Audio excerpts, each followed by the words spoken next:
Cyber taxi, অর্থাৎ কোনো driver ছাড়া, চালক ছাড়া গণপরিবহনের মতো করে ট্যাক্সি চলবে স্বয়ংক্রিয়ভাবে।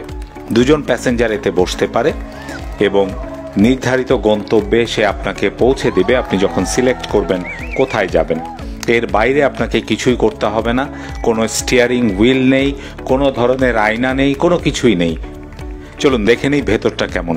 এখানে দুজনের বসার জায়গা রয়েছে, আপনি শুধু সেখানে বসবেন। খেয়াল করুন, কোনো রকমের পা দিয়ে চাপার কোনো কিছু নেই, সামনে কারো সামনেই কোনো স্টিয়ারিং হুইল নেই, শুধু একটি ডিসপ্লে বোর্ড রয়েছে যেটি আসলে কন্ট্রোল করে। আপনি বেল্ট লাগানোর পরেই দরজা বন্ধ হয়ে যাবে, অথবা আপনি সুইচ দিয়েও দরজা বন্ধ করতে পারবেন।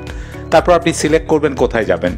সিলেক্ট করা হলো নিউ ইয়র্কে যাবে, কাজেই এই গাড়ি তখনই চলা শুরু করবে। নিউ ইয়র্কের সব ম্যাপ দেখে নিয়ে স্বয়ংক্রিয়ভাবে তার প্রযুক্তির ভেতর দিয়ে সে চলতে থাকবে এবং যেখানে যত রাস্তায় যত গতিতে চলার কথা সেটি সে মেনটেন করবে এবং পুরোটাই ক্যামেরা, স্যাটেলাইট এবং তাদের নিজস্ব প্রযুক্তি দিয়ে চলবে। কাজে আপনাকে কোনো চিন্তাই করতে হবে না, শুধু বেল্ট লাগিয়ে ঘুমিয়ে পড়বেন। $30,000 অর্থাৎ বাংলাদেশি টাকায় 36 লাখ টাকায় এটি দিতে চাই টেসলা। আপনি কিনবেন কি?